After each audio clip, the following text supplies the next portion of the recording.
시청자 여러분 안녕하십니까. 사단법인 한국야생조류보호협회가 주최하고 환경부가 주관하는 제1회 한강하구 콜로키움 토론회 그 마지막 토론회이자 5번째 토론회를 갖겠습니다. 저는 진행을 맡은 김포저널 곽종규라고 합니다. 오늘은 그 마지막 토론회로서 파주시 박은주 의원님, 고양시 윤용석 의원님, 김포시 최명진 의원님을 모시고 얘기를 나눠보도록 하겠습니다. 지난 4번의 토론을 통해서 제도르밀 한 마리를 보고 눈물을 흘릴 수 있어야 참 인간이다는 말과 한강하구를 지켜야 공동 번영을 이룰 수 있다는 말로 총 4번의 토론회를 이어갈 수 있겠습니다. 오늘은 이런 의미에서 4번의 토론회를 기반으로 이들 한강하구에 접한 도시들의 그 공동 번영을 위해서 지역별 협력 방안을 어떻게 할 것인가에 대한 논의를 갖도록 하겠습니다. 오늘 한강을 접하고 있는 세 지역의 시의원님이 참석하신 이곳은 김포시의회 브리핑룸입니다. 또 마지막 토론회에 있는 것만큼 간단한 식소를 갖도록 하겠는데요.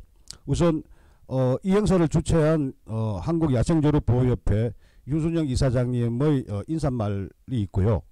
그리고 이 자리가 의회인 만큼 그 김포시의회 신명순 의장님의 축사가 있겠습니다.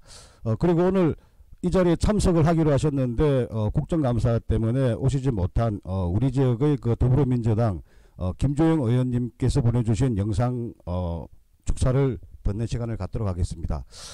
그리고 특별히 그 김포 출신이자 동국대학교 명예교수이면서 우즈베키스탄 국립 사마르칸트 대학의 교수로 재직 중이신 윤명철 박사께서 한강하구 역사적 의미와 미래의 가치에 대해서 발표하는 시간을 갖도록 하겠습니다.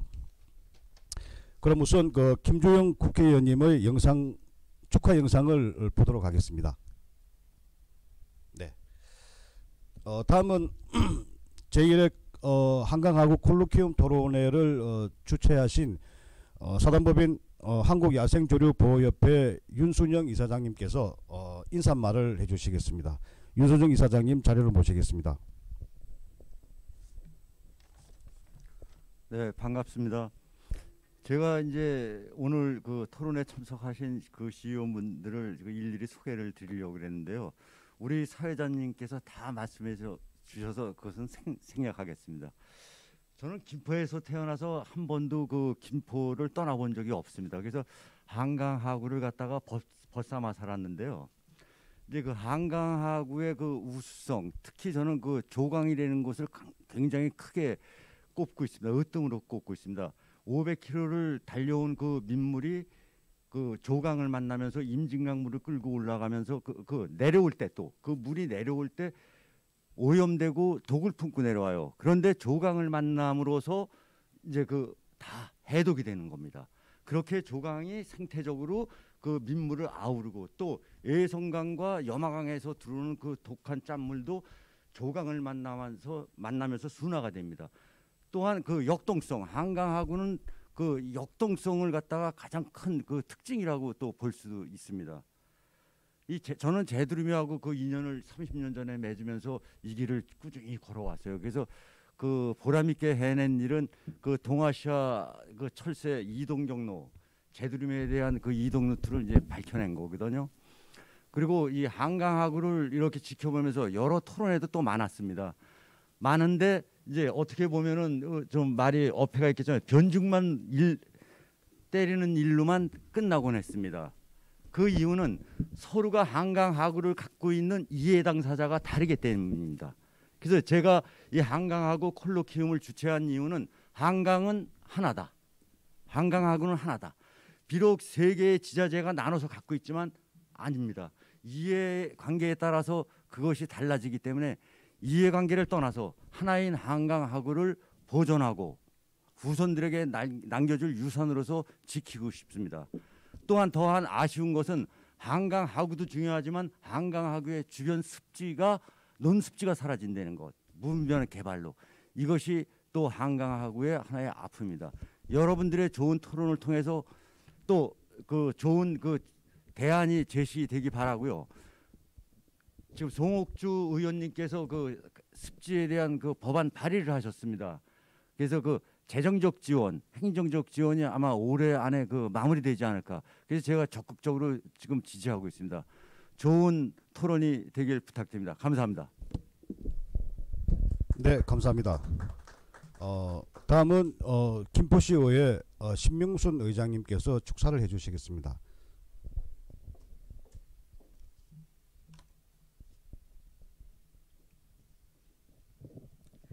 네, 반갑습니다. 신명순 의장입니다. 우선 한강 하구를 주제로 해서 하는 우리 토론회 진심으로 축하드리고요. 오늘 마지막 순서를 또 김포시 의회에서 이렇게 해주심에 대해서 굉장히 좀 감사하다는 말씀 드리겠습니다. 융순영 이사장님과 또 우리 김포전의 곽종규 대표님 또 토론회 이끌어 주시느라고 그동안 수고 많으셨습니다. 한강 하구가 우리 김포와 그리고 고양, 파주 세 개의 시에서 공유를 하고 있죠. 이런 세 개의 시에서 공유를 하고 있는 만큼 문제 인식에 대한 부분을 같이 해야 된다라고 생각을 합니다. 그리고 특히 생태 환경에 대한 부분 그리고 문화 콘텐츠를 개발하는 이런 부분들이 같이 이루어져야 된다라고 생각을 하고요. 그리고 첫 번째로 우리 생태 환경 전문가들께서 한강 하구에 대한 보전과 가치를 위해서는 남사로 습지 등재를 같이 공동으로 해야 된다라는 말씀도 해주신 걸로 알고 있습니다. 그렇지만 지역민들이 생각하는 또 그동안 군사보호구역 그리고 문화재 보호구역 등으로 재산권에 좀 재산권의 제한을 받았던 시민들께서는 좀 반대의 입장도 있으신데요. 이런 것들을 풀어나가는 것이 또 저희의 숙제라고 생각을 합니다. 그리고 두 번째로 문화예술가들께서 했던 토론회에서는 한강 하구를 중심으로 해서 평화와 관련된 이제 공원도 조성을 해야 되고 또 포구와 연관되어 있는 이런 부분들도 다시 복원이 돼야 된다. 문화적 가치를 더 높여야 된다라는 이런 의견들도 말씀을 해주셨습니다. 그리고 오늘 마지막 주제로는 저희 김포와 고양 그리고 파주가 함께 이 남사로 습지 등재를 위해서 지역에서 같이 고민하고 문제를 해결하는 방안에 대해서 정말 다양하고 좋은 의견을 좀 개진해 주실 거라고 생각을 합니다. 모쪼록 이런 토론회를 통해서 또 역동성 있는 한강 하구가 새롭게 어떤 가치를 증명할 수 있는 그런 좋은 토론회가 되기를 진심으로 바라겠습니다. 애써주신 모든 분들께 다시 한번 진심으로 감사드립니다. 고맙습니다. 네, 신명순 의장님 감사합니다. 다음은 초청 강의가 있겠습니다. 며칠 전 갑작스럽게 부탁을 드렸는데 흔쾌하게 응해주신 윤명철 박사께 감사드립니다.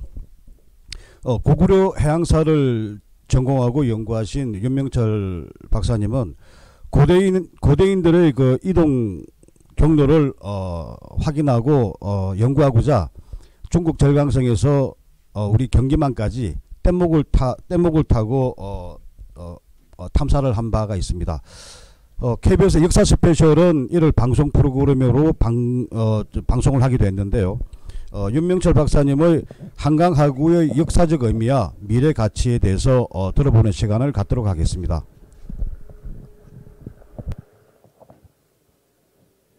안녕하세요. 동국대학교 윤명철입니다. 그리고 현재는 동국대학교 명예교수로 있고요.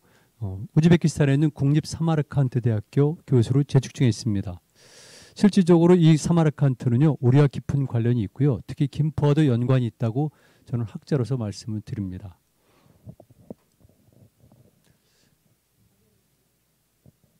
이게 지금 안 나오고 있구나.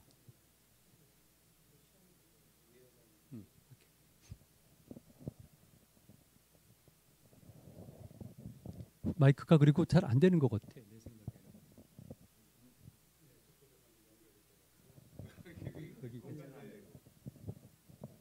들어가긴 들어가는 거죠, 오디오가?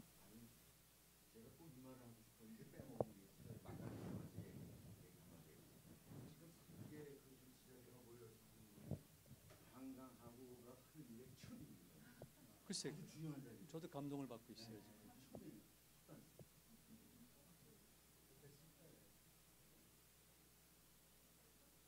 요거 지금 지우고 F5 눌러가지고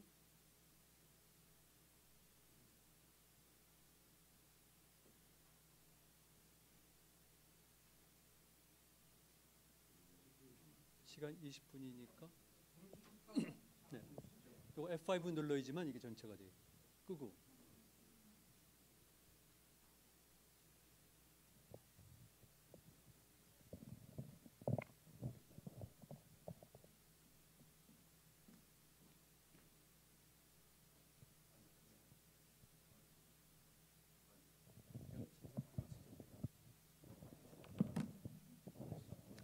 연습해 볼까?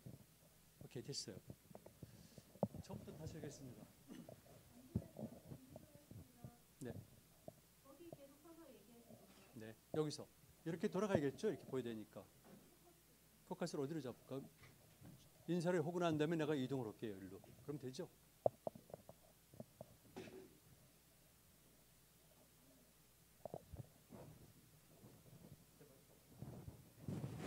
안녕하세요. 동국대학교 명예교수로 있는 윤명철입니다. 저는 동시에 우즈베키스탄에 있는 국립 사마르칸트 대학교 역사과 교수로도 재직하고 있습니다.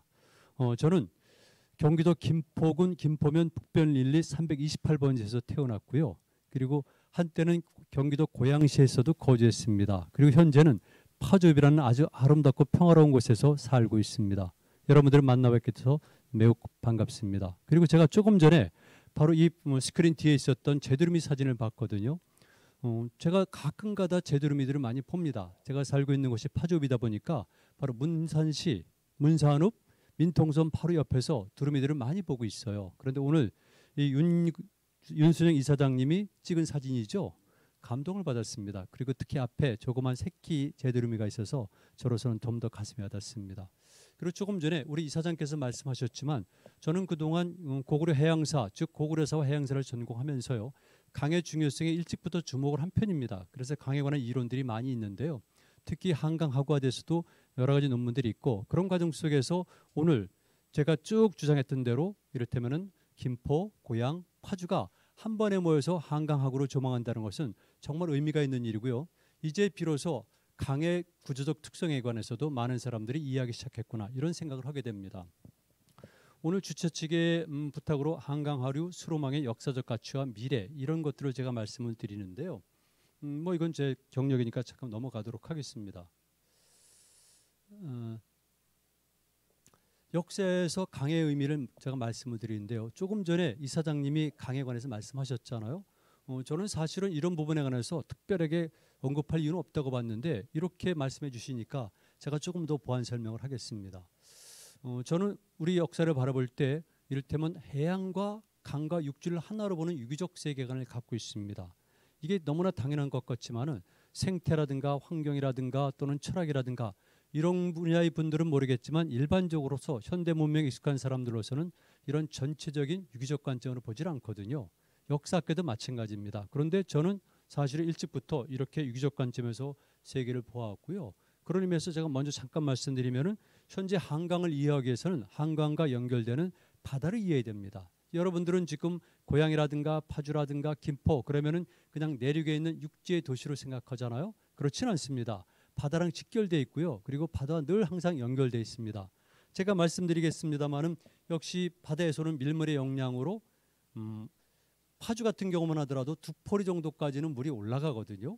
그리고 한강 같은 경우는 현재 양화대교까지는 치밀어서 조리 영향을 받습니다. 그런 걸 보면은 한강과 바다는 긴밀하게 연관되어 있다. 따라서 여러분들이 한강 하구의 역사적 또는 현재적 가치를 이해한다면은 반드시 해양과 더불어서 살펴봐야 된다는 겁니다. 모든 경제적 가치, 역사적 가치, 정치적 가치 이런 것들은 한강이 바다와 연결되어 있기 때문에 가능하다는 것이죠. 따라서 늘 여러분들의 머릿속에서는 한강과 소해를 연결시켜야 된다는 겁니다.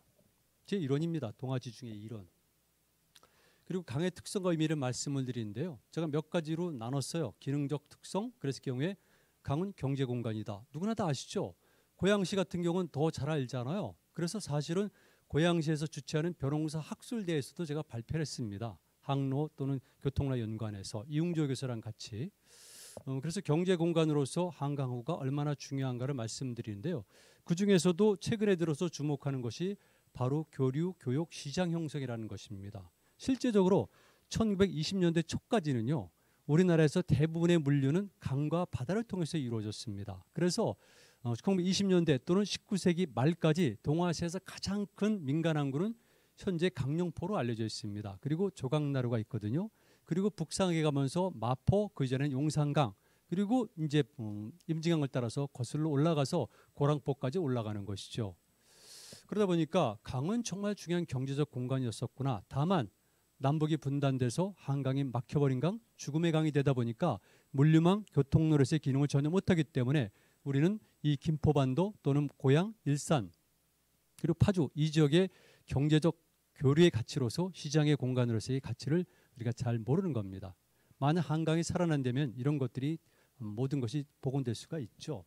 그다음에 문화 공간이기도 하고요. 정치 공간인데 실제적으로 강을 중심으로 해서 모든 정치 세력들이 형성이 됩니다. 그러니까 김포에도 최소한도 우리가 말하는 전기 삼국시대는 3개 이상의 소국이 있었습니다. 당연히 파주 지역에도 있었고요. 고양 지역에도 있었던 겁니다. 그래서 강을 중심으로 해서 정치 세력들이 형성되니까 강은 정치 공간이기도 했다. 강이 중요합니다. 우리가 막연하게 인류의 4대 문명은 강에서 출발했다 이렇게 얘기를 하지만 실질적으로 강은 중요한 기능을 하고 있습니다. 그리고 또 한 가지 제가 언급하는 것은 의미의 문제입니다.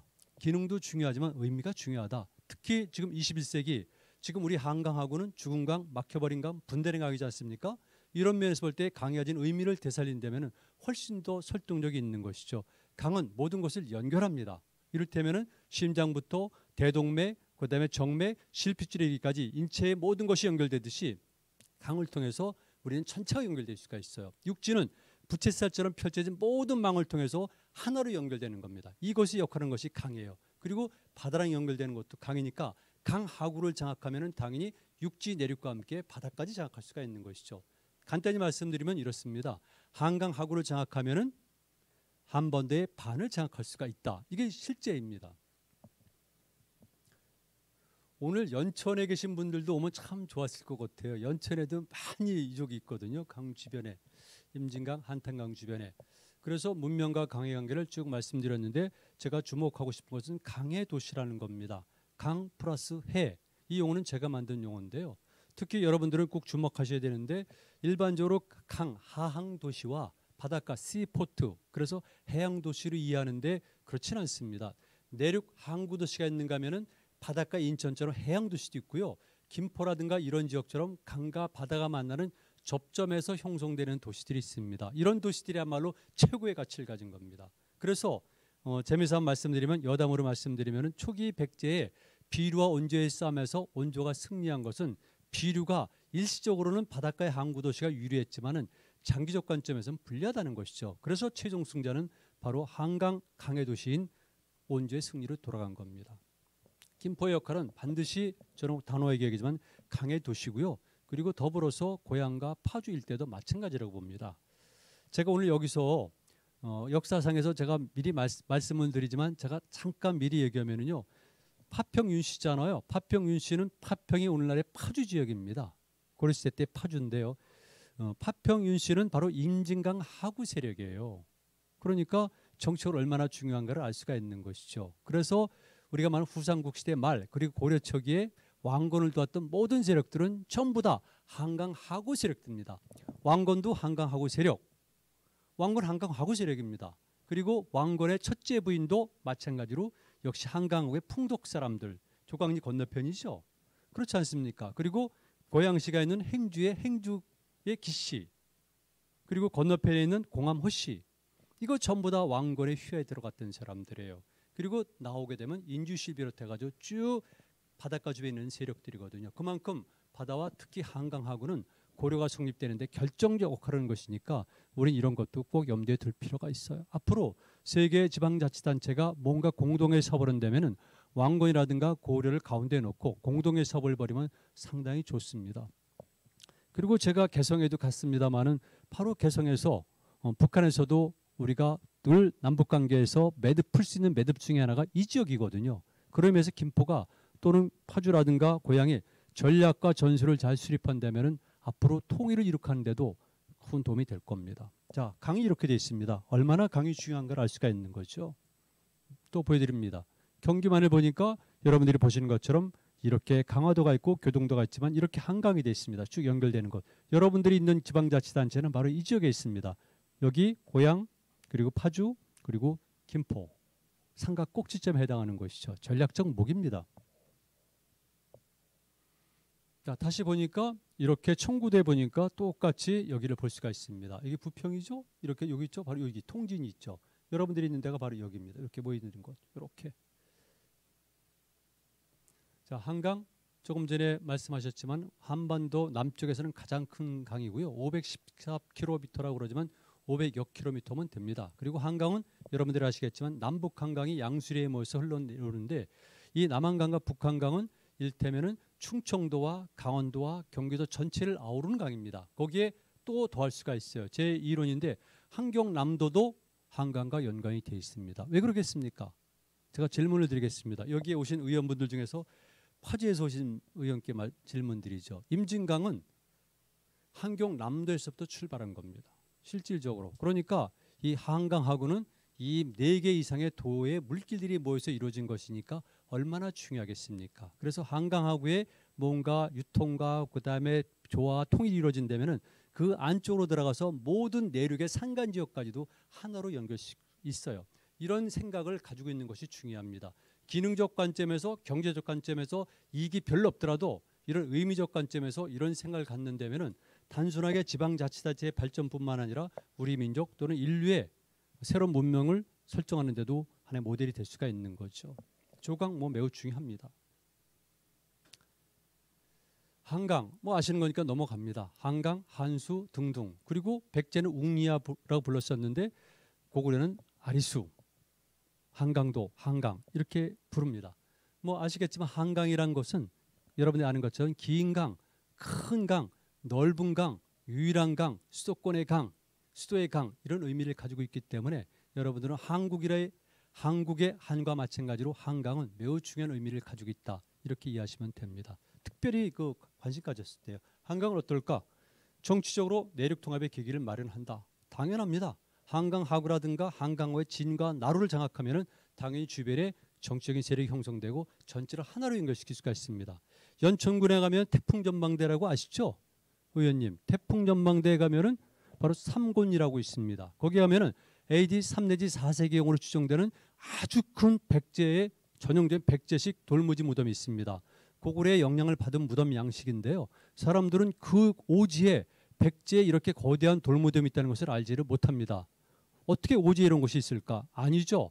강이란 관점에서 보면 한강과 임진강이란 관점에서 보면은 당연히 그 지역은 물리의 중요한 거점이니까 고랑포와 마찬가지로 그 지역에서도 더 큰 무덤이 발견되는 겁니다. 강을 다시 생각해야 됩니다.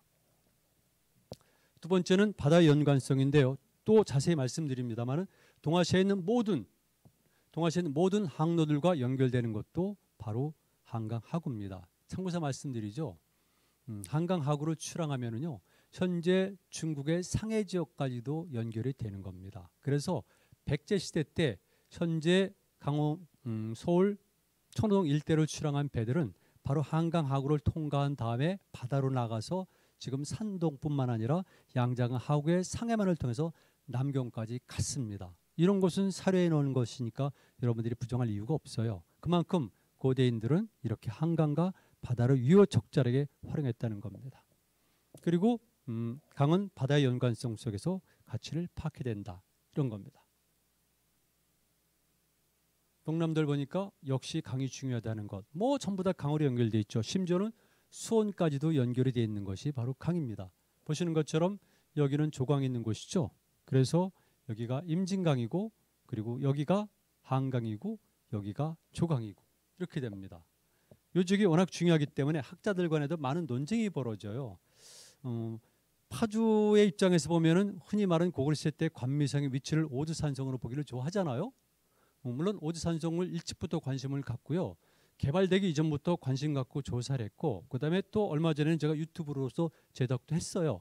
그렇지만 개인적으로는 오지산성의 전략적 가치는 인정하지만 개인적으로 관미성은 전 강화될 때라고 보는데요. 다만 그 지역에 있는 분들에게 제가 제안하고 싶은 거는요. 오주산성을 현재 알고 있는 통일 전망대라는 좁은 지역으로만 봐서는 곤란하다는 것이죠. 원래 지형을 살펴보면은 그 옆에 있는 한록산성과 현재 큰 주차장까지 포함해서 큰 범위의 산성이 있다고 봐야지 고구려나 또는 백제로서의 중요한 전략적 산성이라고 볼 수가 있는 겁니다. 그런데 지금 통일전망대 바로 밑에 있는 약간 남아있는 석충열을 가지고 오주산성의 범위를 정하고 있는데 이번 기회에 그렇지 않다고 저는 말씀을 드립니다. 물론 이것을 주장한 분들이 몇 분 계시는데요. 저는 동일하게 제가 산성을 조사하고 산성하는 논문과 책을 낸 사람으로서 저의 견해는 그렇습니다. 그래서 앞으로 파주나 고향이나 이런 고향 지역에서 또는 파주 지역에서 관심을 갖는다면은 좀 더 큰 관점에서 볼 필요가 있다 말씀드리죠. 조광도 넘어가겠습니다. 강령포 넘어가겠습니다. 그런데 지금 이 프로를 보시는 분들은 주로 이 세 지역에 있는 주민분들이죠. 그럼 그분들에게도 이 조광도와 강령포의 중요성을 얘기할 필요가 있겠군요. 왜냐하면 결국은 파주 일대에서 내려온 물길과 그리고 고양시 앞을 통해서 물길이 만나는 곳이 조광 지역이거든요. 할아버지 조자를 썼으니까 고려시대 때 이후.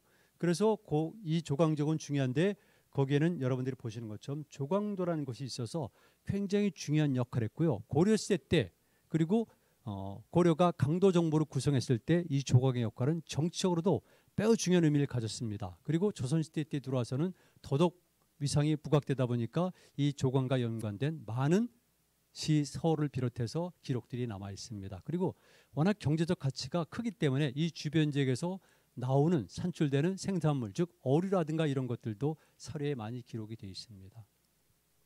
그리고 그 바로 다음에 있는 것이 강령포인데요. 지금 현재 보국원이라고 보면 됩니다. 과거에는 500세대가 넘는 주민들이 있는데요. 마포로 가는 배들도 정박하기도 하고 그다음에 그 나무들을 마포에 팔기도 하고 등등등등 많이 있습니다. 자, 한강 수계를 이용한 해양 활동을 보죠. 구석기 시대 때 당연히 한강 주변 지역 그리고 아시겠지만은 뭐 연천 같은 경우는 워낙 구석기 시대 유물이 많이 나타나고요. 파주도 마찬가지로 많이 나타나고 있습니다. 그리고 신석기 시대 들어오게 되면 김포, 강화, 고양 이런 지역에서 신석기 시대의 토기를 비롯해서 변원사 유적지들이 발견되니까 김포와 그다음에 고양시와 강화도가 누가 먼저 변호공사의 출발지냐 이것을 가지고 경쟁을 하잖아요. 근데 세 지역이 거의 유사한 시기에 동시에 시작이 되는 겁니다. 그래서 여러분들이 지자체 입장에서는 각각 자기 지역을 주장하고 싶지만 우리 입장에서는 한강 하구와 그다음에 바다 초입부 이런 부분이 변호공사의 시작 부분이라고 보면 되겠습니다. 아까 윤 이사장님이 좋은 말씀해 주셨는데요. 강이나 바다는 육지와 달리 우리가 마주보고 물길이 연결되는 것이 한 동네입니다. 지방자치단체로서는 예를 들면 평택과 당진처럼 경기도와 충청남도로 갈라지지만 그 주변 지역에 사는 사람들 입장에서는 같은 동네거든요. 이런 생각을 우리가 가질 필요가 있어요. 자, 그리고 고구려 때 광개토쟁을 보게 되면 396년도에 수군 전투를 벌였는데 그때 일로군을 저는 한강 수로 직공작전이라고 해서 바로 이렇게 보고 있습니다. 여기는 현재 천호동 아니면 하남시 일대로 추정하는데요. 2로는 인천 상륙작전, 3로는 남양반도 상륙작전인데 여러분과 연관이 되는 것은 바로 이겁니다. NNL 지역을 통과하는 겁니다. 그래서 교동도 이 사이를 통과해가지고 급수로 이렇게 통과해서 이렇게 오는 겁니다. 이게 임진강이에요. 그렇다면은 당연한 것이겠지만 백제는 이미 고구려가 공격하기 이전부터 한강 하구의 양쪽 주변에는 방어 체제를 구축했겠죠.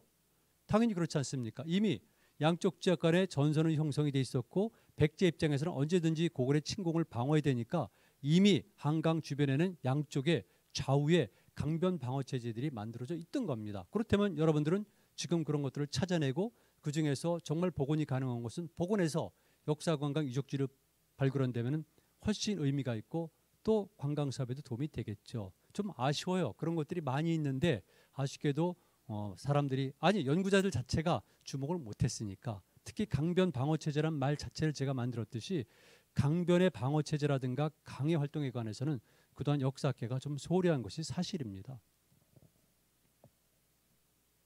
자, 서울 외곽의 강변 방어 체제를 보니까 이렇게 있습니다. 보시는 것처럼 멱절산 보루도 있고요. 번디미 토성도 아시죠? 번디미 토성 아시죠?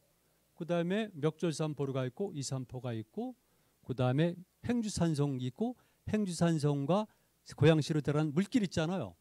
그 옆에도 조그만 보루가 있습니다. 그리고 당연한 거겠지만 고양시는 꽃과 연관된 것이 아니라 고양이라는 것이 뭡니까? 고봉산 플러스 화정이거든요. 이랬을 때 화정은 꽃 운물인데 이때 꽃음은 플라워가 아니라 사실은 곳입니다. 장산곳 이랬을 경우 곧 톡 튀어나온 곳이죠. 그래서 지금도 고양시 일대에 보게 되면 강 또는 물과 연관된 지명들이 많이 있는 겁니다. 그래서 그러니까 지금과는 달리 물길이 한강 하옥의 물길이 현재 고양시 안에까지 쑥 들어왔기 때문에 고양은 당연히 물과 직결된 도시인 것이죠. 자, 그 외에도 많이 있습니다. 후삼국 시대와 고려시대 때는 역사의 중심부였었다. 그래서 작정원 즉 장보가 동시대에 인물인 왕건의 조부 이 시대에도 이 지역은 굉장히 중요했고 왕건 시대는 당연히 왕건 자체가 개경, 강화도, 교동도 그리고 김포반도 사이의 조그만 지중해 같은 데서 활동을 했고 그다음에 실력을 양성했기 때문에 그는 바로 한강 하구 세력이라고 봐도 큰 무리가 없습니다. 그리고 제가 처음에 말씀드렸듯이 주변에 있는 세력들 즉 임진강의 파평 윤씨 세력들 그리고 현재 고양시에 연관된 행주기씨, 광암허씨 기타 등등 이런 세력들이 합쳐져서 고려의 통일에 큰 역할을 했습니다. 이거 제가 북한에 가서 찍은 건데요. 여기가 당시 이 아라비아부터 시작해가지고 동남아시, 인도 동남아시의 모든 배들이 모여든 부두입니다. 그리고 이 시대에 바로 개경에는 마팔국, 인도, 교지국, 베트남, 삼라국국, 태국 그리고 아랍 이런 모든 나라의 객관들이 거기에 있었고요. 그리고 그 지역의 상인들이 실제로 거주하고 있었습니다. 그렇다면 당연히 그들이 그 지역까지 가는 도중에 연결되게 마련이 이 김포반도 지역. 그리고 여기가 있었다면 당연히 그 물건들을 싣고 어디로 가겠습니까? 한강을 거슬러 올라가서 현재 서울 지역인 남경 그리고 임진강을 거슬러 올라가서 적어도 고랑포까지는 물건들이 오고 갔죠. 아 정말 그래요. 정말 대단하게 물건들이 오고 간 겁니다.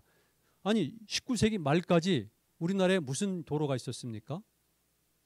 19세기 말 20세기 초에 외국인들이 본 한국에 하는 기행문이라든가 신문 사파들이 있어요. 제가 거의 검토를 다 했는데요. 그러면 이게 너무나 분명히 드러나고 있어요. 우리 도로가 없었어요. 도로가. 그러니까 대부분 한강 수로망을 이용할 수밖에 없었습니다. 다시 한강 수로망을 복원해야겠죠. 고려시대 때의 대무역도입니다. 북한에는 개성박물관에도 이렇게 생철 아시죠? 생철. 옛날에 생철이라고 그랬잖아요. 생철에다 뺑기칠, 페인트 칠로 해서 이 안내도를 그려놓은 곳이 현재 북한의 현실이에요. 개성국립박물관에도.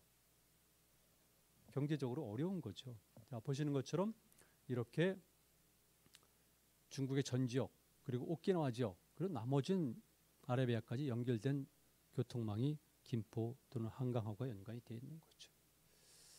그리고 1866년도에 병인 양로 이때도 프랑스 함대가 김포를 통과해서 옛날에 김포에 있었던 염창까지 간 겁니다.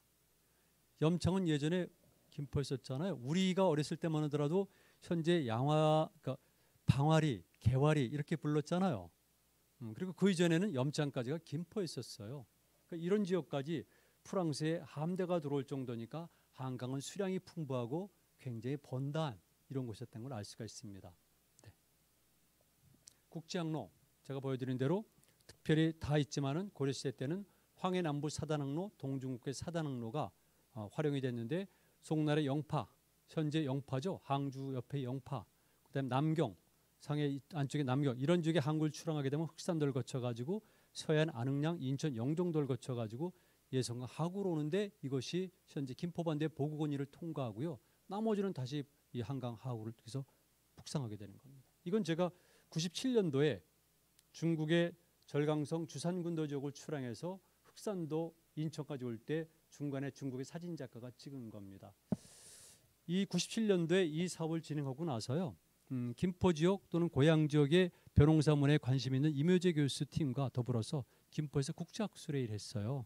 이를테면 한강 하구의 벼농사 문화는 우리가 생각하는 것처럼 이를테면 대륙이라든가 산동반도가 아니라 절강등 남쪽 쪽에서 올랐을 가능성이 크다. 이걸 전제로 해서 국제학술회의가 개최된 적이 있습니다. 지금은 학자들이 대체적으로 이 절강 지역이 우리와 관련 깊다는 얘기들을 많이 하고 있어요. 국제회의도 워낙 많이 이루어졌으니까.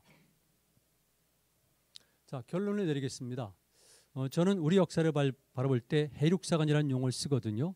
바다와 육지를 유기적으로 본다는 겁니다. 그리고 육지 속에서는 우리가 알고 있는 단순한 땅의 문제가 아니라 강이 있어요. 강은 바로 제3의 존재인 겁니다. 제3의 존재이니까 1과 2의 대립, 1과 2의 갈등과 충돌을 무화시키는 유기적 존재가 되기 때문에 여러분들이 강과 더불어서 활동을 한다면은 강의 환경적 또는 생태적 요소의 중요성을 강조한다면은 이런 강이 가지고 있는 의미적 측면, 미닝의 측면도 더불어 강조하면 훨씬 설득력이 있다는 것을 제가 말씀을 드립니다.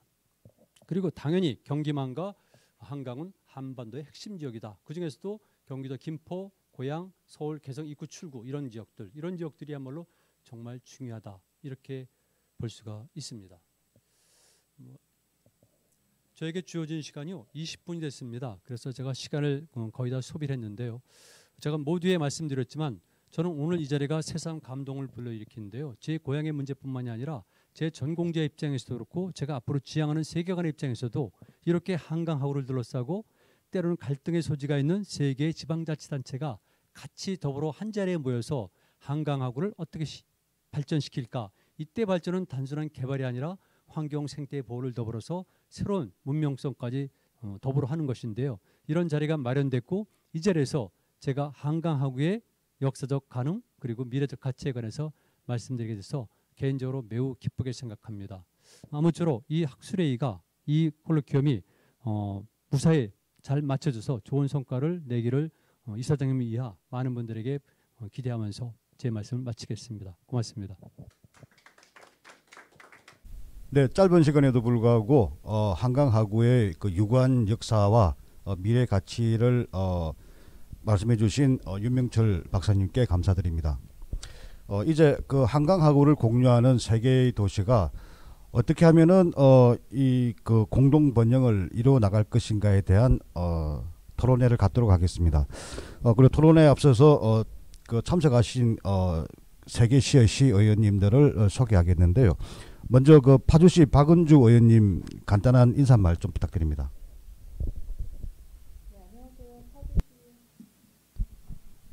예, 안녕하세요. 파주시의 박은주 의원입니다. 네. 다시 할까요? 네. 안녕하세요. 파주시의 박은주 의원입니다. 김포에 오랜만에 온 것 같은데요. 시의회는 처음이고요. 굉장히 역동성 있게 여러분들이 이렇게 쓰시는 거 보니까 굉장히 기분이 좋고 또 한강하구를 위해서 모두가 이렇게 모여서 앞으로의 방향에 대해서 의논하시는 좋은 시간을 또 저한테 기회를 주셔서 감사합니다. 저는 파주시에는 이제 두 개의 위원회가 있는데요. 자치행정위원회하고 도시산업위원회예요. 저는 자치행정위원회라서 사실은 이 문제에 해당 상임위는 아닌데요.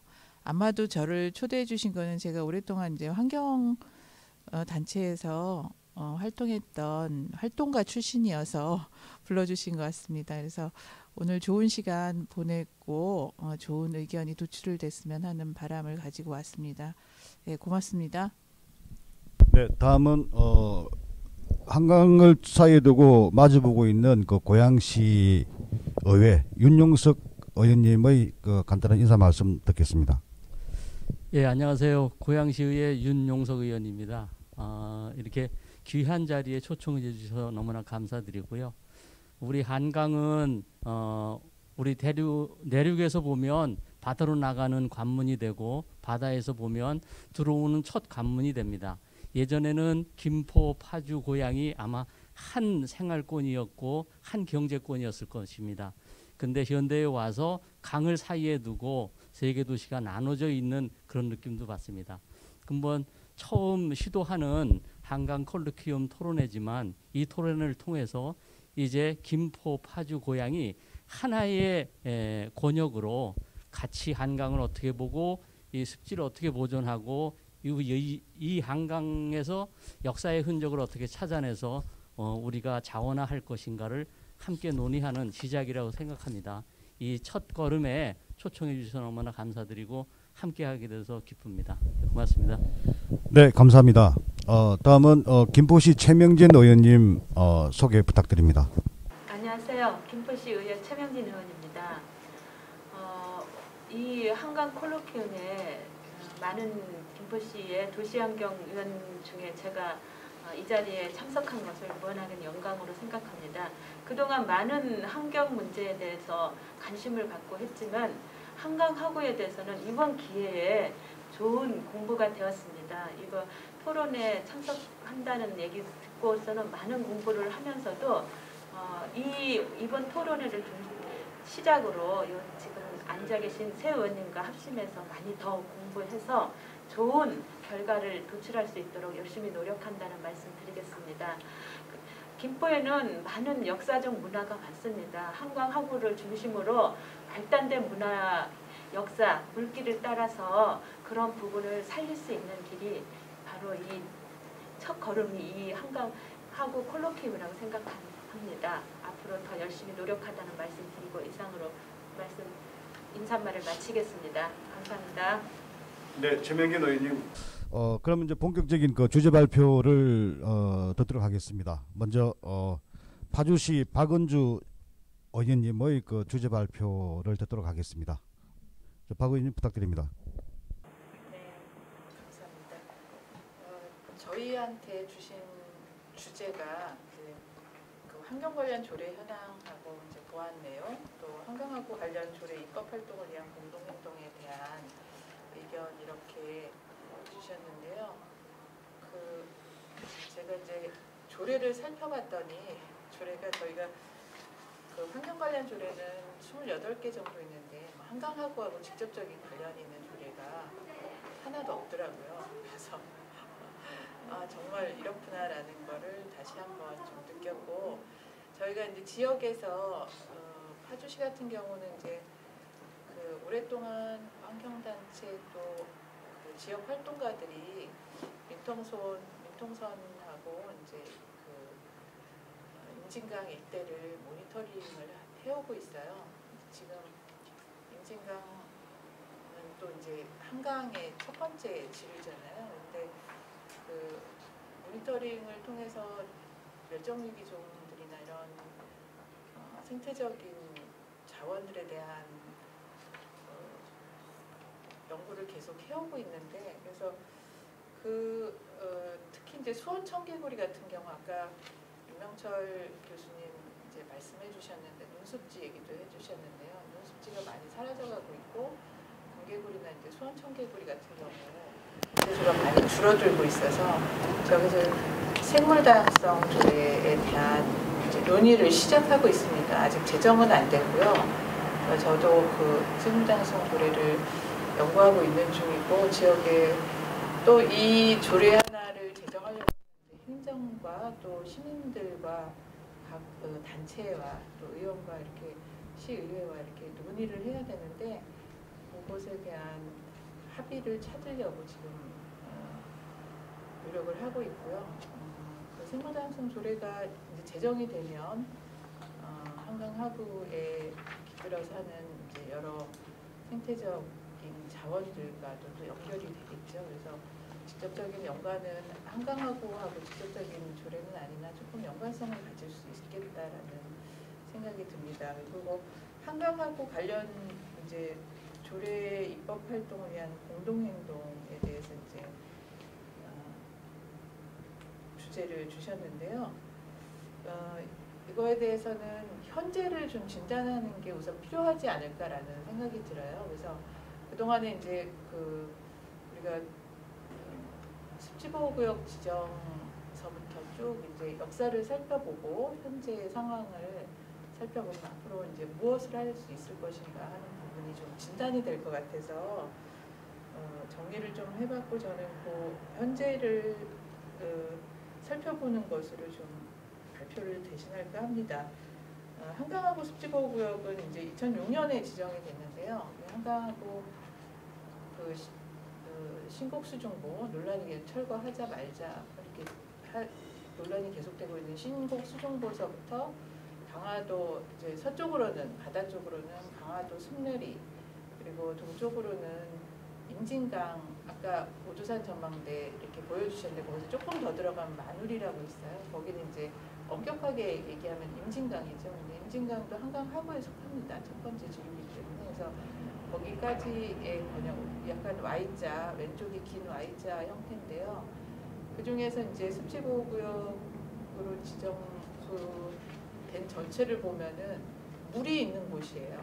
물이 있는 곳이고 땅은 지금 상류서부터면은 보면은 이제 장항습지, 산남습지, 그 김포 쪽에 시암리습지, 유도 이렇게 있는데요.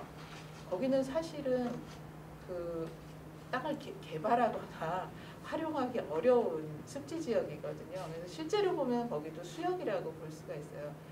왜 물만 지정을 했을까라는 부분이고, 말씀하신 것처럼 습지보호구역에서 논습지의 역할이나 배후습지 같은 건 굉장히 중요하거든요.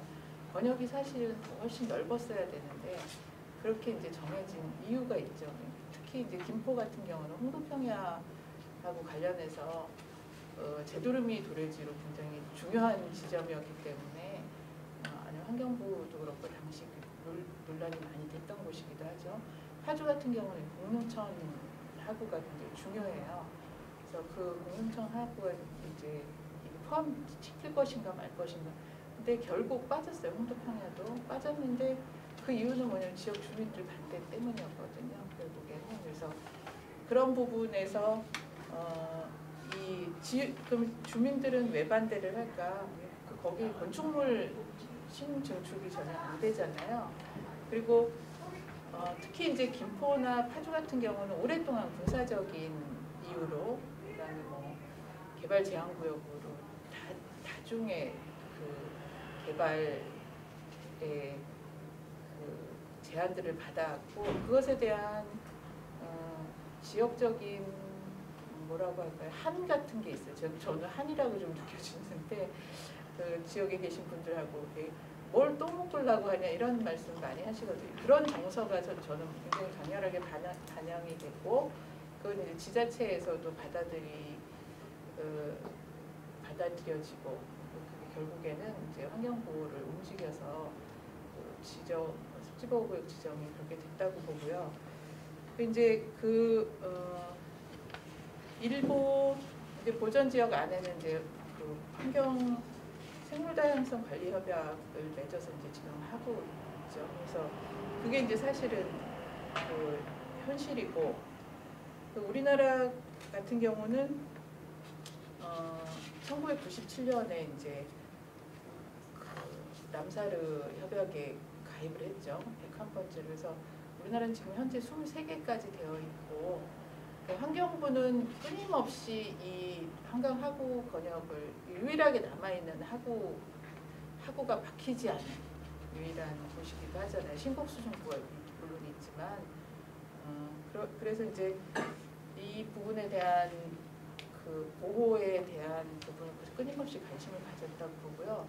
2013년에 실제로는 람사르 등재에 대한 계획을 가지고 이제 지역의 의견들을 물었을 때 고양시만 사실은 긍정적인 얘기를 하고 파주, 김포는 똑같았어요. 2006년이랑 크게 달라지지 않았거든요. 그게 이제 가지고 있는 현실적인 벽이에요. 우리가 앞으로 논의해야 될 문제이고, 그 부분들을 어떻게 끌어낼 수 있을 것인가 하는 부분이 있다고 보는데, 그거에 대한 답은 저는 이제 국내에서는 세계 여러 나라를 하지만 우리나라에서는 이제 순천만을 좀 그 케이스로 보고 있는데, 거기는 지역 농민들하고 행정이 같은 합의를 이루어서 같은 방향으로 가고 있거든요. 그 부분이 우리도 같은 방향으로 가요.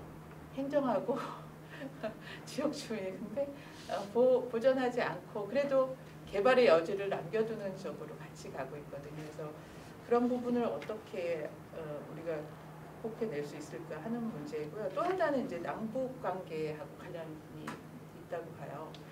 남북하고 관련해서 저희가 그 2018년 4월 17일 날 남북 정상회담 이후에 분위기가 굉장히 좋았죠. 좋으면서 이제 같이 뭐 해볼까라고 해서 이제 그때 공동 그 수로 조사를 해서 11월 그해 11월부터 이제 12월까지 조사를 해서 해로를 만들었죠. 해로들을 해서 그 다음에 2019년 1월에 북한에다 넘겨줬어요, 우리나라가. 그거는 이제 뭐냐면은 민간 선박들이 자유롭게 오가고 항해할 수 있고 그런 것을 이제 전제로 해서 그거는 이제 군사 협의가 있었죠. 9월 9일 군사 협정이 있었기 때문에 가능했던 건데 그 이후에 아시다시피 이제 하노이 북미회담이 결렬되면서 모든 것이 다 스톱이 되는 상태인데 이제 겨우 우리가 조금 가능해진 게 있어요. 이인영 장관이 이제 10월 며칠 전에 10월 26일인가요? 25일인가 그때 11월 초에 이 한강하고 생태 조사를 시작하겠다라고 발표를 하셨어요. 이제 그런데 지난 6월에 거기 남북 연락소 폭파한 후에 이제 서로 연락이 끊겼잖아요. 끊긴 후로 이 한강하고는 사실은 북한 쪽하고 공동 조사를 하지 않으면 100% 완벽해지지 않는 부분은 있는데 그래도 인영 장관께서 해로를 만들고 나서 그것을 뒷받침하는 조사를 못 하고 있었는데 이제 겨우 한번 11월부터 해보겠다라고 하셨기 때문에 큰 진전이 있다고 보고요. 그런 것이 그러면 이제 남북 관계가 개선이 될 경우 생태적으로 보전하는 쪽으로만 갈 것이냐 그렇지는 않다고 보거든요. 왜냐하면은 남북 경협의 문제가 있고 남북 경협은 이 한강하고 임진강 민통선 이쪽 일대에 어쨌든 북한의 경제 협력을 같이 할 기지들이 생길 거예요. 물류이기도 하고 개성공단과 같은 곳일 수도 있고 파주는 구체적으로 통일경제 특구라는 것을 법안 발의를 지금 해놓으려고 지금 지속적으로 노력을 하고 있거든요. 그리고 남과 북의 경협을 위해서 이제 철도나 도로나 이런 것들이 기반 시설이 필요하겠죠. 그러면 위험 요소들이 계속 가중될 수밖에 없어요. 남북 관계가 호전이 되면 생태는 어떻게 될 것인가? 생태는 전혀 망가질 가능성이 더 높다고 보고요. 박근혜 정부 때 DMZ 안에다 생태 공원을 만든다 그래서 다들 그거 만들면 안 된다라고 놀랐던 적이 있는데 그런 거죠. 화해 분위기 남북관계가 좋아지면은 뭔가를 개발하고자 하는 욕구들이 막 이렇게 분출이 되거든요. 그런 것들을 어떻게 잘 녹여낼 것인가 하는 부분의 문제예요. 그래서 결국에는 이것이 남북관계가 개선이 되면서 벌어질 개발의 욕구들 그리고 북한은 지금 다양한 방식으로 압력을 받고 있잖아요. 식량 문제도 그렇고 에너지 문제도 그렇고 그러면은 개발 압력은 점점 더 커질 텐데 다행히 북한도 이제 이 습지 보호에 대한 중요성 같은 거를 알게 돼서 보호구역 지정을 2개 정도 했죠. 예. 운덕이랑 라선이랑 이쪽을 했는데 그 통로가 사실은 우리 한강하구에서 굉장히 동아시아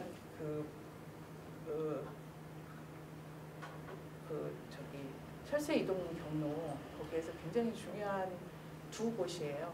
두루미 종류, 게리랑 두루미 종류와 도요류가 이제 거쳐가는 중요한 지점이 문덕하고 라선인데 그 2곳을 지정을 했고 그리고 이후에도 이제 계속 50몇 개의 보호할 구역들을 이제 리스트를 또 발표를 하기도 하고 관심을 가지고 있는 게 굉장히 다행이다 싶어요. 그래서 그런 부분들에 대해서 향후에 어떻게 해나갈 것인가 하는 부분이 필요하고 그렇게 남북관계가 좋아졌을 때 논의를 하려고 그러면 우리의 자료가 있어야 되잖아요. 그래서 인영 통일부 장관이 추진하시는 것에 지역이 어떻게 결합하고서 같이 성과를 낼 수 있을 것인가 그 부분도 좀 고민이 되고요. 나머지 부분은 이제 또 2분 의원님께서 말씀해 주실 텐데 파주의 상황은 2006년이나 2013년이나 2020년 현재나 크게 달라지지 않았다. 그래서 이제 그 공동의 어떤 행동을 하기 전에 지역적인 설득과 사회적 합의가 좀 필요하다라는 말씀을 드립니다. 이상입니다. 네. 잠깐만요. 예, 지금 잠깐 나가겠습니다. 시스템 체크를 해야겠어요. 다시 해야 되는 건 아니겠죠? 네. 네? 원샷으로 갔었습니다. 네. 시스템이 약간 다시 해도 처음에 한 게 최고로. 아니 근데 이거 많이 했는데 뭔 얘기했는지도 잘 기억도 안 나는데. 잘 설명해 주셨는데 북한하고 그 한강과 관련된 조례가 하나도 없다고 말씀하신 거죠? 항상 하고 관련. 거기는 우리도 없더라. 다 없어요. 세 군데 다 없더라고요.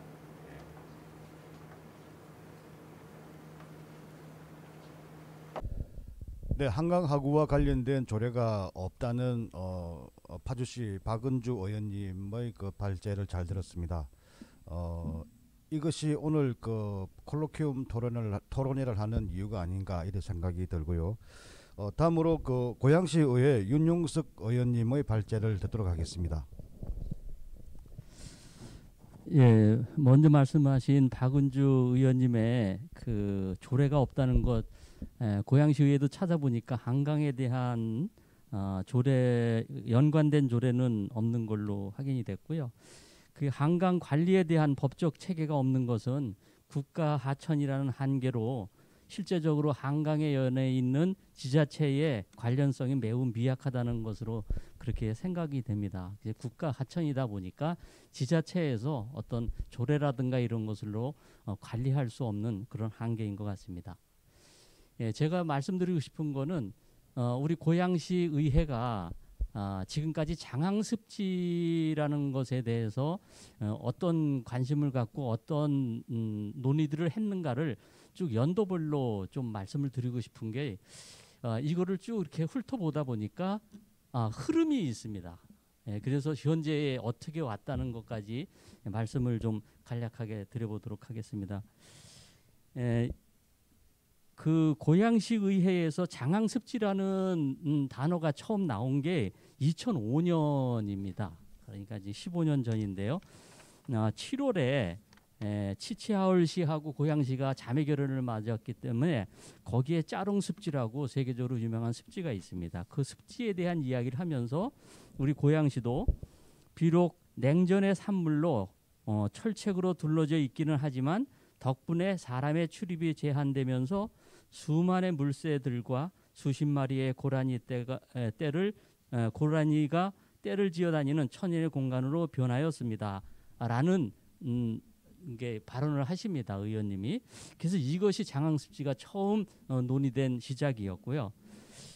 그 다음에 2006년 4월 16일 날 이제 김포대교 남단 신곡수중부에서 강화군 송해면 숭누리 사이의 수면부가 포함된 하천 제방 및 철책선 안쪽을 한강하구 습지보호구역으로 지정을 하게 됩니다. 그해 12월에 이런 발언을 합니다. 앞으로 미래의 아젠다는 환경과 생태입니다. 비록 도시 가운데 작은 습지 하나지만 이 습지 하나로 인해서 우리 고양시의 이미지가 바뀌고 30km 반경 안에 DMZ가 있습니다. DMZ에 대한 생태 환경도 우리 고양시와 연결되어야 합니다. 라고 해서 장항습지에 끝나는 것이 아니라 이게 한강을 이어서 DMZ까지 연결이 되는 그런 큰 틀의 이야기를 이제 의원님이 하시게 됩니다. 그 다음에 3월에 2007년 3월에 이렇게 아름다운 한강변에 주상복합 아파트를 짓겠다는 발상을 내놓은 경기도의 그 발상에 분노를 금할 수 없습니다라고 되어 있습니다. 이거는 이제 제가 한 이야기이긴 하지만 그 당시에 경기도에서 킨텍스 지원 부지에다가 고층 주상복합을 짓겠다는 이제 그 의견을 고양시 물어왔습니다. 그래서 의회에서 절대 안 된다라고 하면서 이런 이야기를 했었는데 결국은 7년 후쯤인가 해서 지금은 60층인가 이게 고층 아파트가 지금 들어와 있습니다. 그래서 킨텍스와 한강을 이게 가로막는 그런 볼상스러운 모습이 됐기도 했습니다. 그 다음에 2008년도에는 이제 한강유역 환경관리청이 나옵니다. 환경부의 한강유역 환경관리청에서 장항습지 보호구역 관리 방안 용역을 시행하고 있습니다. 한강유역청에서 지금 기본 설계를 하고 있지만 우리도 그 안에 어떻게 이용할 것인지 실제 제한적이지만 그것도 함께 담는다는 것을 말씀드립니다. 여기서 주목하는 것이 실제 제한적이지만이라는 이야기를 합니다. 이거는 부서에서 한 이야기인데요. 그만큼 고양시가 관여할 수 있는 역량이 없다고 하는 얘기였습니다. 그 이후 2009년 3월에 이런 이제 중요한 얘기가 나오는데요. 한강유역관리청에서는 철책선 제거 이후 활용 방안에 대한 연구 용역 결과를 토대로 2010년부터 탐방로, 자전거도로, 생태공원 등의 조성 사업을 추진할 계획인 것으로 알고 있습니다. 우리 시로서는 이 사업 시행 시 습지가 훼손되지 않도록 지속적인 모니터링을 실시하는 등의 노력을 계속 기울일 것입니다. 라고 했습니다. 여기서 이제 의회의 논의 중에 가장 중요한 것이 이게 탐방로나 자전거도로나 이런 것이 날 경우에 습지가 훼손되지 않느냐라는 문제를 제기한 겁니다. 그래서 습지가 훼손되지 않도록 계속 모니터링 하겠다라고 이제 답변을 했습니다. 2009년 9월에 고양시를 대표할 수 있는 랜드마크로 발전시킬 수 있는 충분한 가치가 있는 것이라고 보는데 너무 철책선만 제고하고 한강유역관리청이나 환경 쪽에서 하는 대로 따라가지 않나 굉장히 의구심을 지금 제안을 합니다. 왜냐하면은 우리는 권한이 없습니다. 계속 이런 이야기를 하고 환경청에서 하는 대로 한강유역 환경청에서 하는 대로 저희들은 할 수밖에 없습니다. 이런 이야기를 자꾸 하니까 왜 따라만 가느냐라는 그 문제 제기를 합니다. 그래서 모두에도 말씀드렸지만 이 국가하청이다 보니까 지자체의 역할이 굉장히 미미하다. 그래서 근본 송옥주 의원님이 습지법을 개정하려고 하는 것에 관련 지자체의 역할을 좀 더 확대하는 것을 이렇게 포함되어 있는 걸로 알고 있습니다. 환영할 일이라고 생각이 되고요. 또 2009년 11월에 이런 얘기를 합니다. 습지의 소중함은 자연이 살아 숨쉬는 생태의 가치입니다. 즉 생태는 생명입니다. 생명은 평화입니다. 장항습지의 가치는 평화입니다. 전 이거 굉장히 중요하다고 보는데요. 장항습지의 가치를 평화와 연관을 지었습니다. 그래서 이것이 이후에 또 보시면 알겠지만 점점 이 평화 또 생명, 습지 이런 것이 고양시의 하나의 정체성처럼 이렇게 점점 다져져가는 그런 느낌을 받게 됩니다. 그다음에 2010년에 탐방로를 설치하고 그렇게 관리를 할 예정으로 되어 있는데 그게 맞는 건지 장항습지를 보존할 가치가 있어 보존을 해야 맞는 건지 정확하게 검토해 주셔서라는 발언이 있었는데 이 발언은 계속 우리 고양시 의회 의원들은 이 습지가 훼손되지 않을까 하는 염려가 계속 끊임없이 문제 제기를 합니다. 그런데 이것이 고양시 의회의 모든 의원님들이 그렇게 생각하는 건 아니고 또 다른 의사를 밝히는 분도 계셨는데요. 이 뒤에 말씀을 드리겠습니다. 또 2011년 12월에 대외적으로 장항습지가 진짜로 소중하고 우리가 보존해야 될 자산이라는 것을 대외적으로 확산해서 알릴 수 있는 방안을 모색하고 있습니다. 라고 했습니다. 여기 지금 2011년이니까 2005년부터 해서 한 5, 6년 지나고 나서는 이제는 대외적으로 장항습지를 홍보해야 되지 않느냐는 이야기가 나오는 겁니다. 그리고 2012년 10월에 고양시의 상징새로 되어 있는 까치를 제두루미로 변경하는 일이라고 생각합니다. 저는 이쯤에는 정말 고양시의 정체성을 시를 상징하는 새가 까치인데 이거를 제두루미로 바꾸자라고 제안한 의원님이 계셨습니다. 그래서 이건 굉장하게 진전된 거다. 그래서 이제 고양시의 정체성으로 점점 확립해가는 그런 과정인 것 같습니다. 그리고 2012년 12월에 드디어 범시민 서명운동을 해서 그 서명부를 환경부에다 전달할 계획에 있습니다. 라고 해서 이제는 시민들에게 그 이슈가 넘어가는 상황이 됐습니다.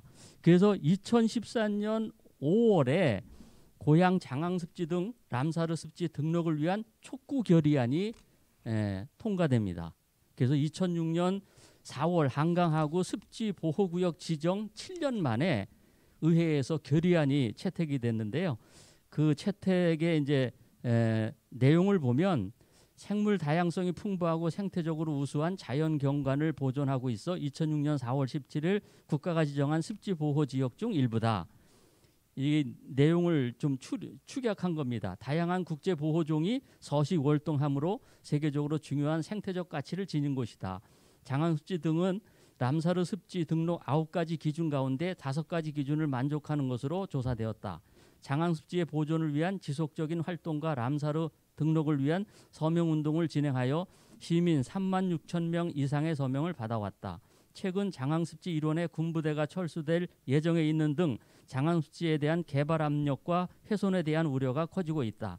국제적으로 중요한 습지를 보호하기 위한 의무를 이행할 것을 촉구한다. 이렇게 되어 있습니다. 이 결의안에 보면은 그 이제 훼손에 대한 염려도 들었고요. 습지가 소중하다는 이야기 들었습니다.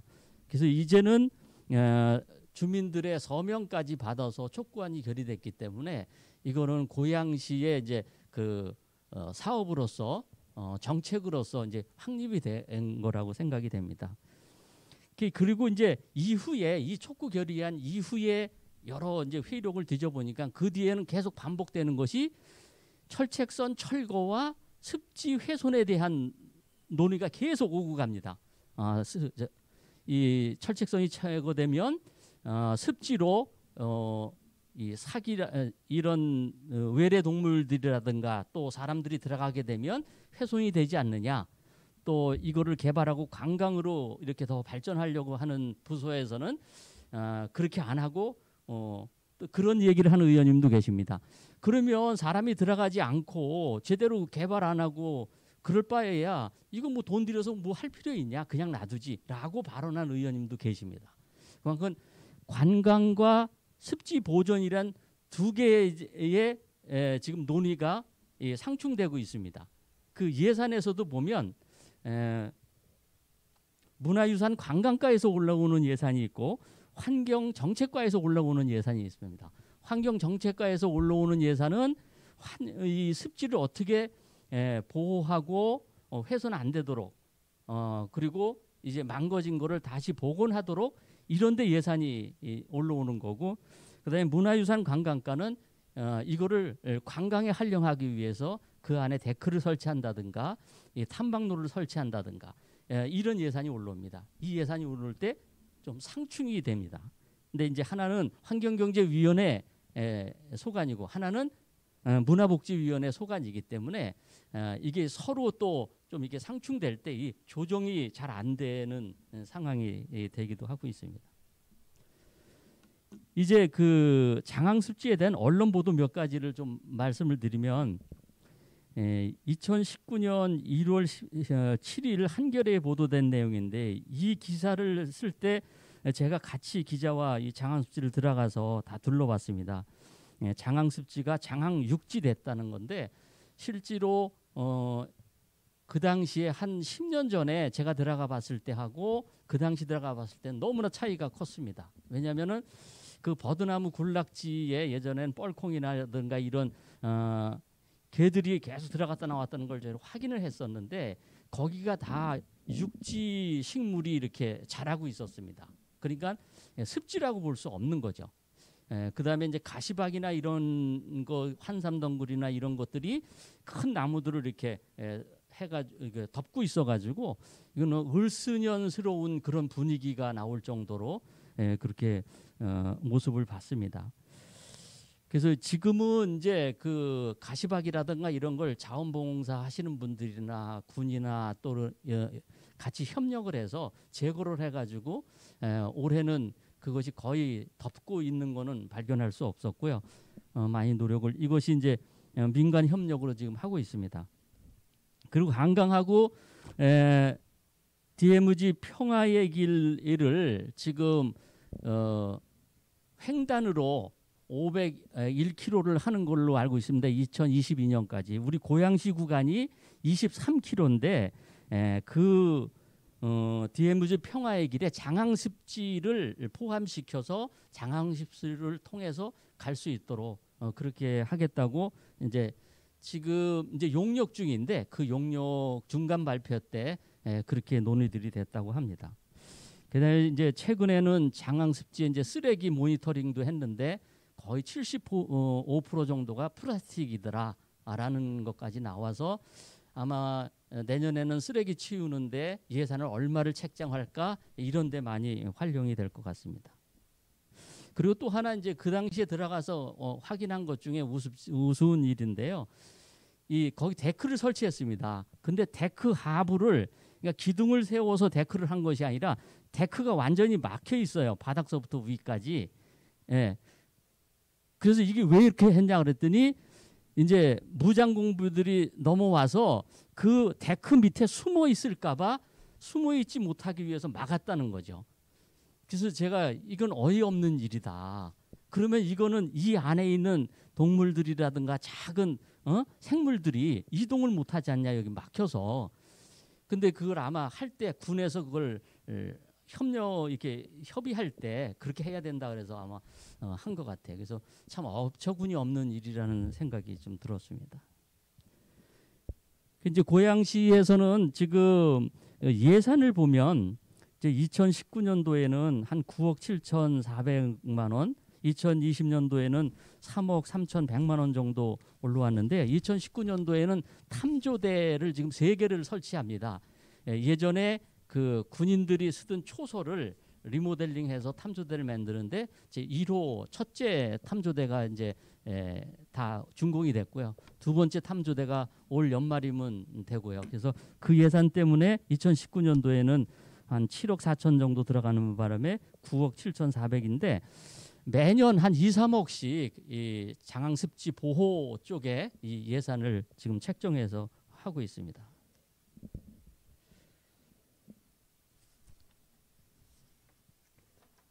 거의 다 말씀을 드렸는데요. 그 제가 올린 자료 중에 습지 친화적 이용 시설 조성이라고 이제 돼 있습니다. 그래서 이게 이제 환경 정책과에서 습지를 보호하기 위해서 이걸 하는데 향후는 보존 구역과 탐방 구역을 구분하고 습지와 인접한 완충 지역의 방문자 센터, 담수 습지, 체험시설, 포토존 등 조성하겠다라고 했는데 부서에서도 최대한 습지를 훼손하지 않고 그 안에 있는 동식물들에게 방해가 되지 않도록 하는 방향으로 지금 일을 하고 있고요.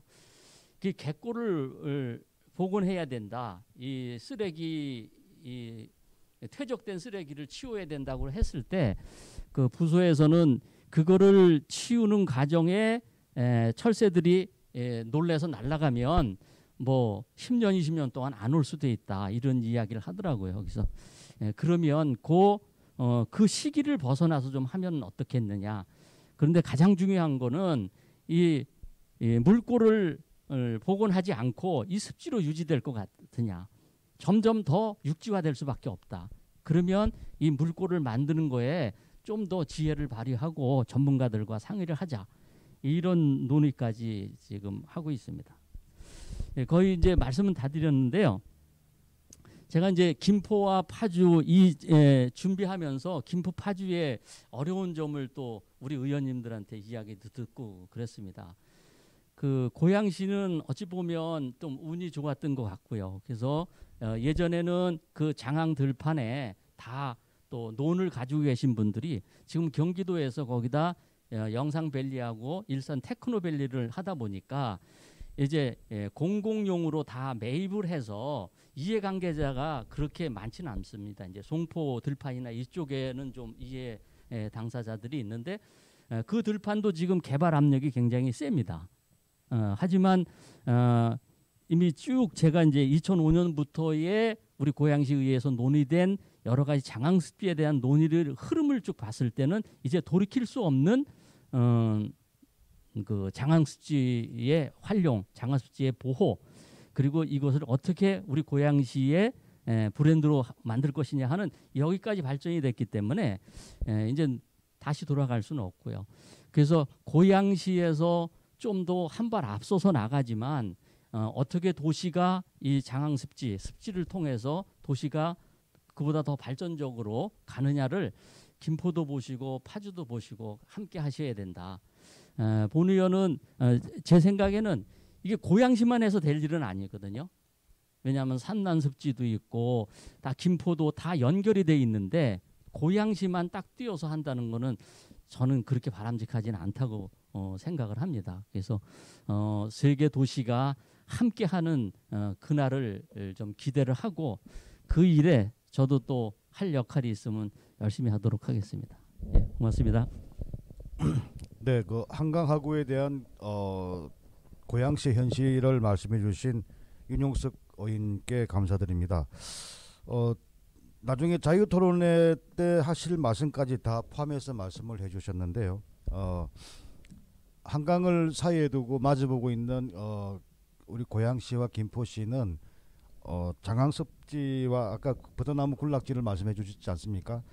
버드나무 군락지가 있는 장항습지와 수중부와는 다소 이견을 또 갖고 있는, 그래서 앞으로 이걸 협력해서 어떻게 풀어나가야 될 건가 하는 과제를 또한 갖고 있는 것 같습니다. 마지막으로 저 김포시의회 최명진 의원님의 주제 발표가 있으시겠습니다. 최명진 의원입니다.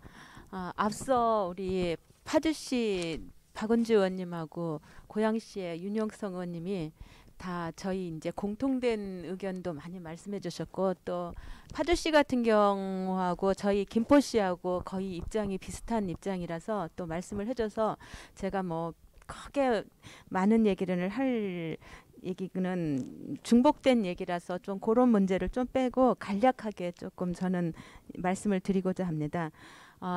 사실 제가 그 한강하구에 대한 관심을 갖게 된 이유도 환경 문제에서 발생했던 이유였습니다.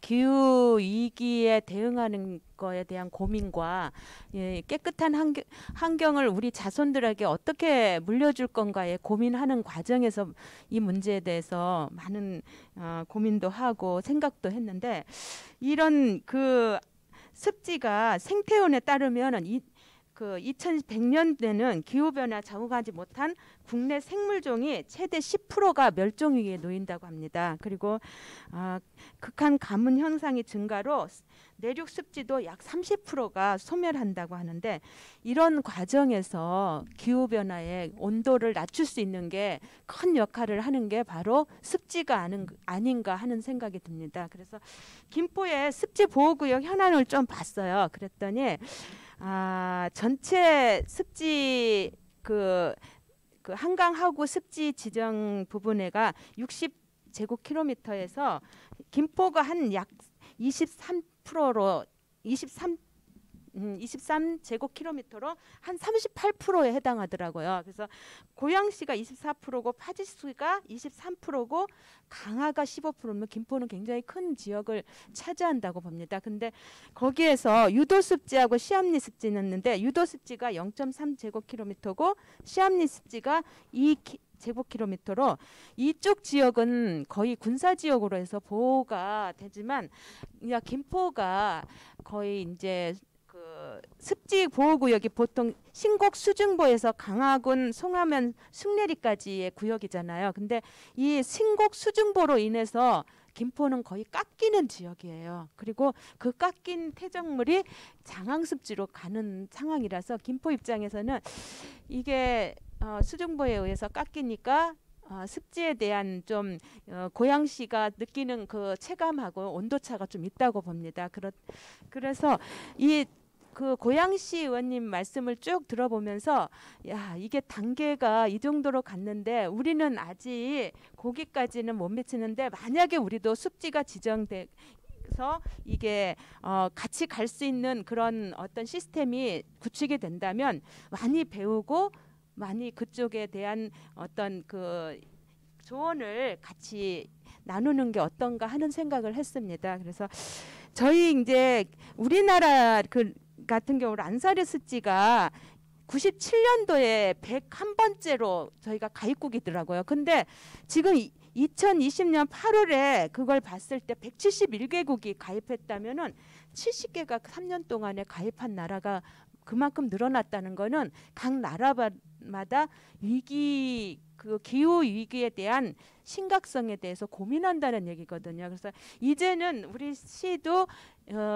이 습지에 대한 고민을 하고 또 이거를 이슈화하고 또 시민들의 관심을 끌어내야 되는 시기가 오지 않았는가 하는 생각을 합니다. 그래서 저도 저기 아까 그 파두시 의원님이 말씀하신 대로 저도 조례를 파악을 해봤어요. 저희 시 조례를 파악을 해봤더니 저희 시도 환경에 대한 조례가 총 19개인데 한강하고의 직접적인 연관성이 다 없더라고요. 그래서 좀 그게 좀 이렇구나.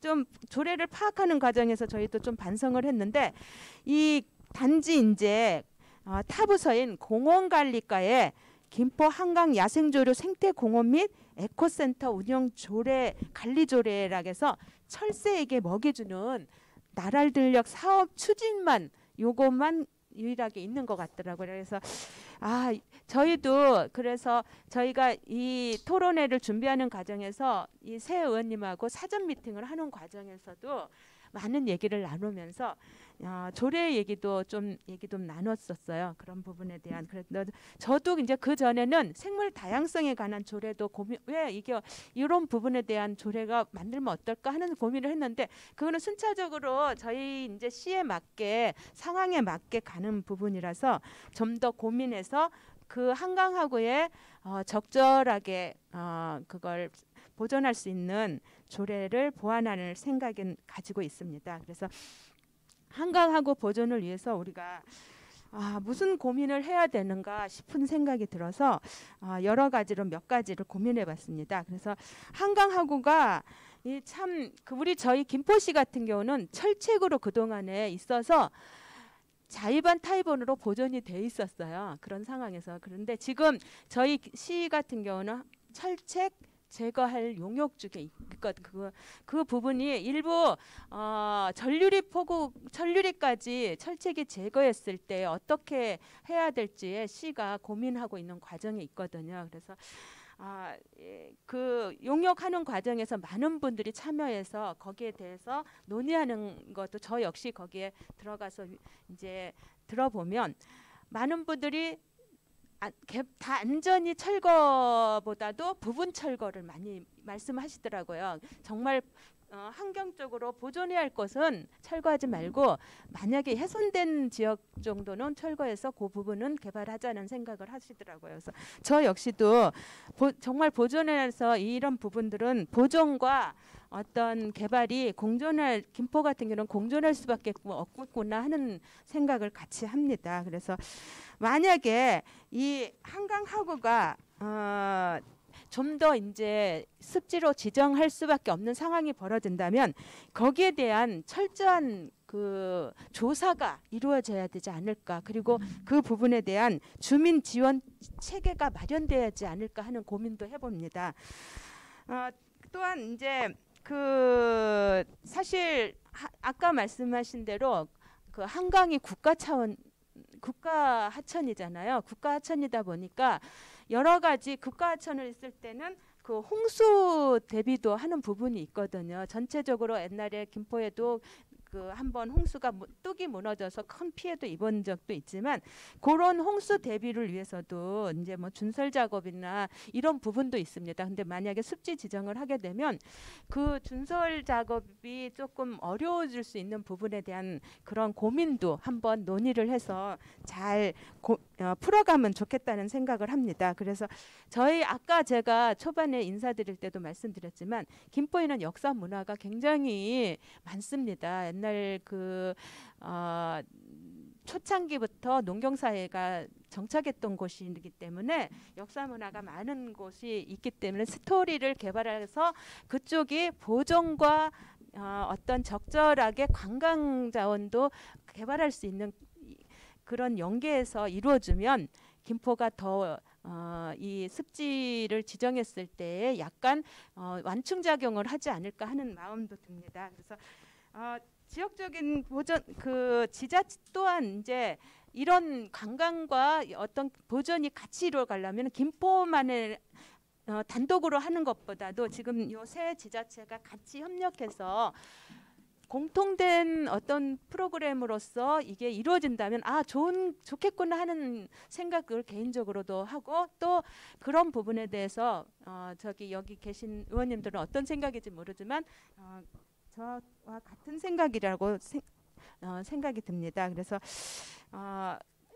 이 새 지자체 간의 어떤 지속적인 노력이 필요하겠구나 하는 생각을 하면서 한강하구에 대해서 이번 그 콜로퀴움을 통해서 많은 분들이 관심을 갖고 여기에 또 고민하고 또 계속 이런 자리가 마련하면 더 좋은 의견과 더 많은 그 개발과 또 아니면 보존에 대한 서로의 의견을 내놔서 서로의 적절한 타협점을 잡는다면 참 좋겠다는 생각을 합니다.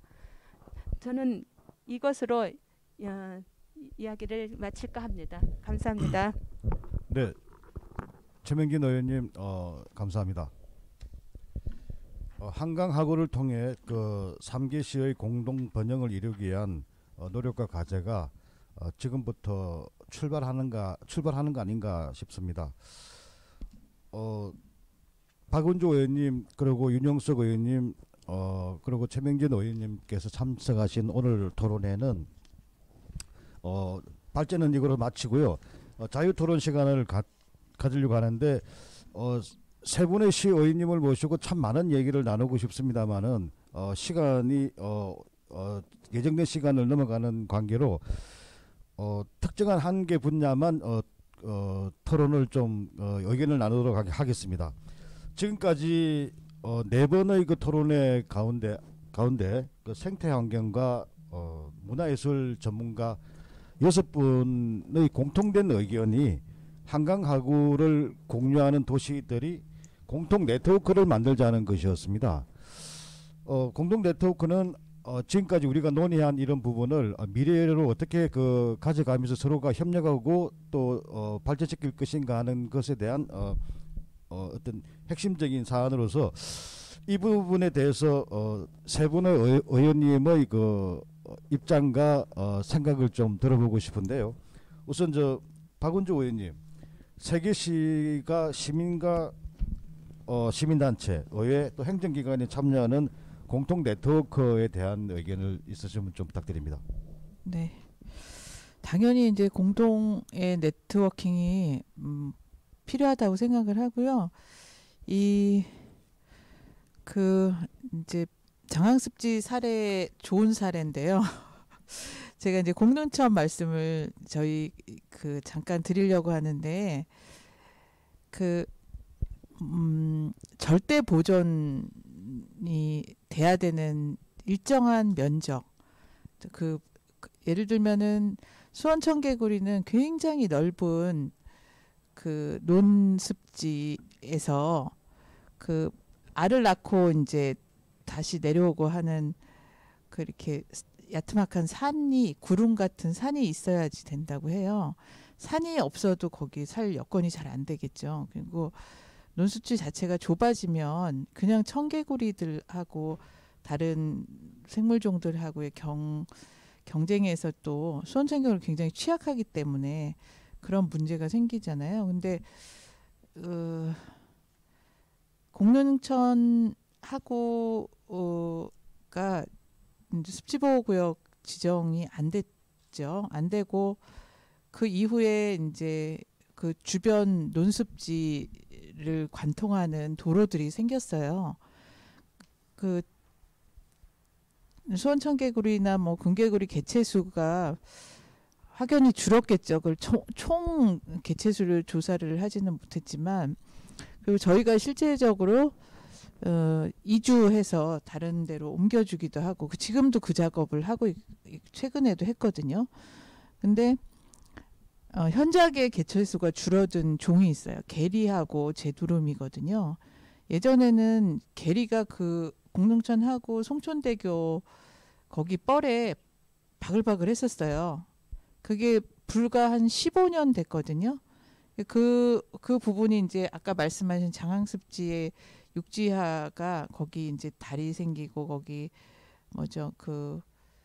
물 정화해서 내보내는 데가 생기고 그러니까 그 자연적인 변화가 생기면서 자유로 또 이렇게 쭉 생겼잖아요. 자유로 나가는 자유로 이어주는 공릉천을 넘어가는 또 다리가 생겼고 그런 환경 변화로 인해 가지고 지금 게리 한 마리도 없어요.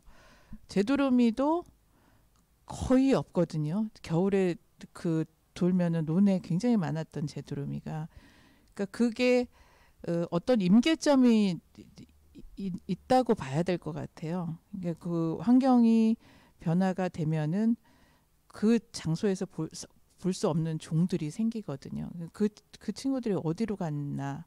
민통선 안에는 제두루미 개체수가 늘었어요. 게리가 예를 들면은 산남습지에 이제 또 많이 늘 오는 게 생기고 민통선 안에 뭐 성동습지 쪽이나 이렇게 또 생기고 그 개체수들이 예전서부터 쭉 했을 때 파주에서 늘었는지 줄었는지 게리는 잘 모르겠는데 제가 제두루미는 늘었어요.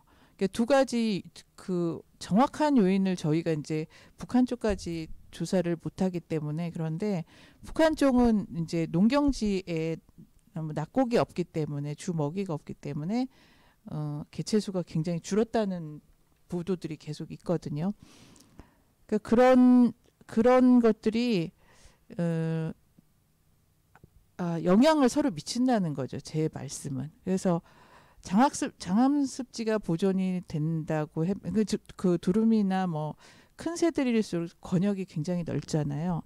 어느 한 구역이 보존이 된다고 해서 이 생태계 전체의 균형이 잘 유지되느냐 그렇지는 않다고 보거든요. 그래서 그런 면에서 지역적인 협력이나 지역적인 대책. 그래서 저는 이인영 장관이 이제 생태 조사를 하실 때 이 지역들 강화까지 아울러서 그 해로 조사를 했던 그 지역들 전체를 아울러서 생태 조사를 남한이라도 하고 그 생물들이 유지될 수 있는 방법 그리고 그런 것들에 대해서 절대적으로 보존해야 될 범위 이런 것들이 구체적으로 좀 나와줘야 된다는 생각이 들고 지역에서는 이제 파주시 같은 경우는 오랫동안에 이제 규제 때문에 가지고 있는 상대적인 박탈감 때문에 뭐라도 묶이는 걸 싫어하셔요. 뭐든지 간에. 그 정서를 저는 굉장히 이해가 되거든요. 이해가 되고 그 절박함을 알아요. 먹고 사는 문제에 절박함이 있으시기 때문에 그러면은 그런 문제들을 예를 들면은 국토부는 준설을 하겠다라고 해서 일방적으로 결정하고 임진강 준설해. 그래서 저희 지역에서 7년 동안 농민들이랑 시민들이랑 시민단체랑 다 같이 싸워서 결국에는 이제 준설을 막았거든요.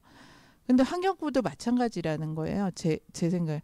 람사조 습지로 보존해야 되니까 등재해.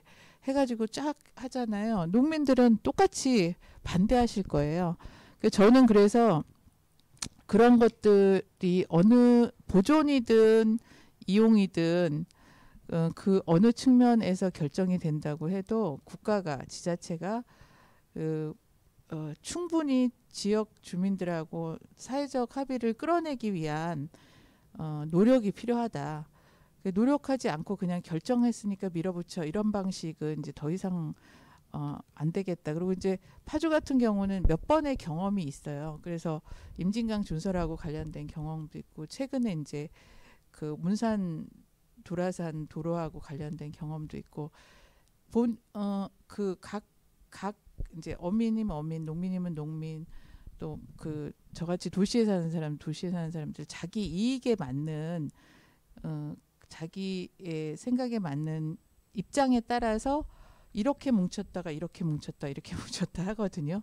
근데 이거는 굉장히 다음 세대를 이어가고 그 다음 세대를 이어가고 그럴 문제잖아요. 그래서 그 북한하고도 마찬가지로 해서 제가 남북관계 얘기를 계속 말씀을 드렸던 게 지금 반쪽의 생태 조사를 한다라고 하면 북한이 반쪽인 거예요. 이 그 동아시아 대양주 전체 그 철새 이동 경로는 전 세계적으로 굉장히 중요한 지점이고요. 여기가 없어지면 없어질수록 사실은 전 세계의 그 저기 공릉천에서 제두루미가 사라졌듯이 계리가 사라졌듯이 전 세계적인 어떤 멸종의 위기들이 저는 올 것이라고 보고, 그래서 보존이 돼야 되는 대원칙들은 동의가 될 거예요. 근데 그것들을 어떤 방식으로 어떻게 합의를 끌어낼 것인가 하는 부분에서는 굉장히 노력을 가지고 그거를 해 나가야 된다라는 말씀을 드립니다. 예, 답변이 됐습니까? 네, 감사합니다. 네, 이상입니다. 관련한 내용에 대해서 우리 윤영석 의원님 의견 좀 부탁드립니다.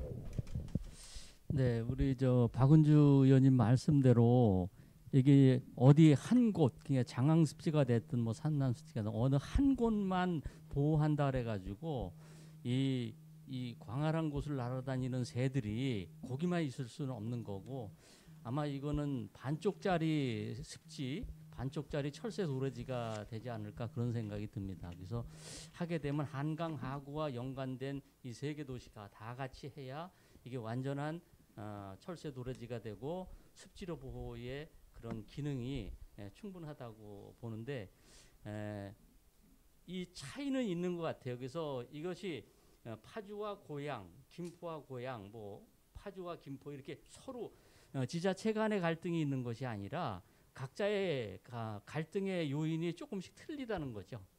그래서 일단 고양시도 최근에 보면 이 회의록을 뒤져보면 계속 왜 람사르 등록을 한다 그러면서 왜 안 하느냐 하고 이걸 몇 년째 의원들이 자꾸 추궁을 합니다. 거기에 대해서 이제 그 노력하고 있습니다. 이렇게 가다 최근에는 이제 김포와 파주와 서로 견해가 틀려서 환경부는 이 한강하고 전체를 습지로 등록하고 싶은데 파주와 김포의 다른 이해관계 때문에 좀 어렵습니다.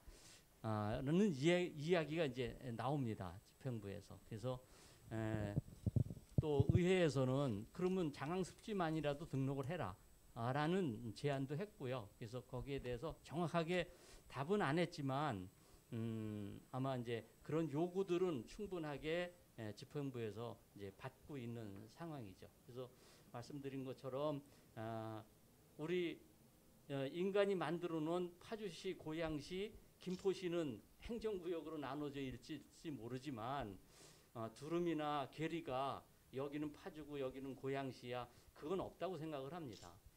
그래서 그것이 자연이고 그것이 습지라고 생각을 하고요.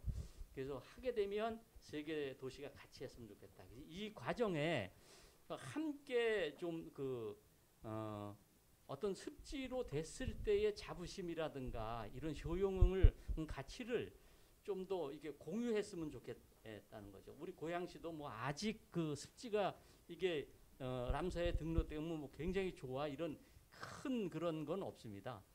단지 이제 우리가 하나하나 이제 가자 하는 것 중에 그래도 람사에 등재가 되면 이걸 홍보하기가 좋고 또 이 세계적으로 또 와서 회의도 하고 좋은 그런 친환경 도시로 될 수 있으니 그렇게 하자는 그 방향이나 이런 것이 정해진 거죠.